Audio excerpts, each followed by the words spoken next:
Surah 48, Al-Fath, Victory.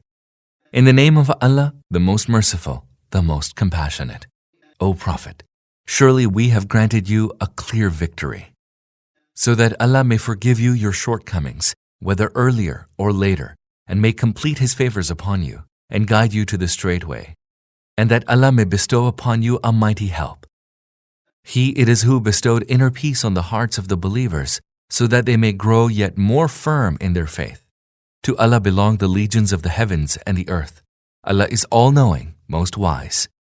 He did this to admit the believers, both men and women, to gardens beneath which rivers flow, wherein they shall abide, and to efface their evil deeds from them. That, in Allah's sight, is the supreme triumph.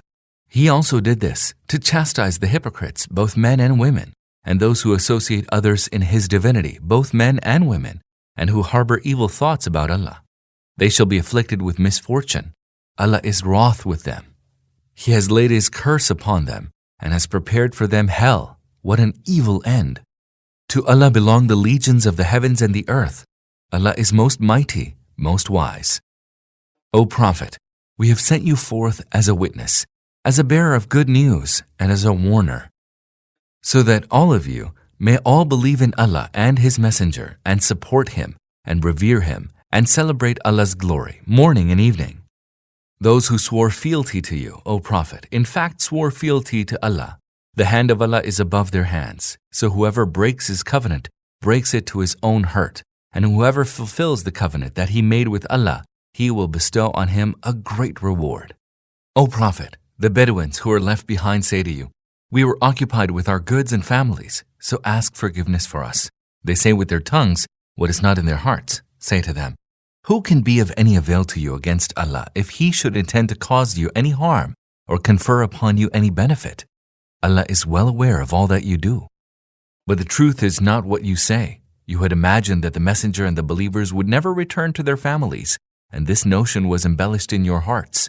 You harbored an evil thought, and you are an immensely evil people. As for those who do not believe in Allah and His Messenger, for such unbelievers we have prepared a blazing fire. To Allah belongs the kingdom of the heavens and the earth. He forgives whom He pleases and chastises whom He pleases. He is most forgiving, most compassionate. When you press forth for the spoils, those who are left behind will say, let us accompany you. They want to change the command of Allah. Say to them in clear words, you shall not accompany us. Thus has Allah already said. They will say, nay, but you are jealous of us. The truth is that they understand little. Say to the Bedouins who are left behind, you will be called against those who possess great might and be asked to fight against them unless they surrender. If you obey the command to fight, Allah will bestow upon you a goodly reward. But if you turn away, as you turned away before, He shall inflict upon you a grievous chastisement. There is no blame on the blind, nor on the lame, nor on the sick, if they do not go forth to fight. Allah will admit those who obey Allah and His Messenger to the gardens beneath which rivers flow, and will inflict a grievous chastisement on those who turn away. Allah was much pleased with the believers when they swore fealty to you under the tree. He knew what was in their hearts, so He bestowed inner peace upon them, and rewarded them with a victory near at hand. And with abundant spoils which they shall acquire, Allah is most mighty, most wise. Allah has promised you abundant spoils which you shall acquire. He has instantly granted you this victory, and has restrained the hands of people from you, that it may be a sign for the believers, and He may guide you to a straight way. He also promises you other spoils which you have not yet taken, but Allah has encompassed them. Allah has power over everything. Had the unbelievers fought against you at that time, they would have turned their backs in flight and would have found none to protect or help them. Such is Allah's way that has come down from the past. Never shall you find any change in the way of Allah. He it is who restrained their hands from you, and your hands from them in the valley of Makkah, even though He had made you victorious against them. Allah was watching all that you did. They are the ones who disbelieved and barred you from the inviolable mosque, and prevented the animals you had designated for sacrifice from reaching the place of their offering. If it had not been for the believing men and believing women who lived in Makkah and whom you did not know, and had there not been the fear that you might trample on them and unwittingly incur blame on their account, then fighting would not have been put to a stop. It was stopped so that Allah may admit to His mercy whomsoever He pleases. had those believers been separated from the rest, we would certainly have inflicted a grievous chastisement on those of them, i.e., the Makkans who disbelieved. This is why, when the unbelievers set in their hearts a fierce bigotry, the bigotry of ignorance, Allah bestowed inner peace upon His Messenger and upon the believers, and made the word of piety binding on them. They were more deserving and worthier thereof. Allah has knowledge of everything.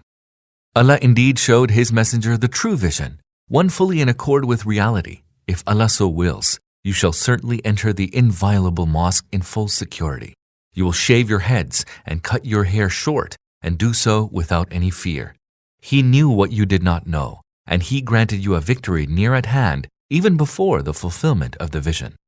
He it is who sent His Messenger with the true guidance and the religion of truth, that He may make it prevail over every religion. Sufficient is Allah as a witness to this.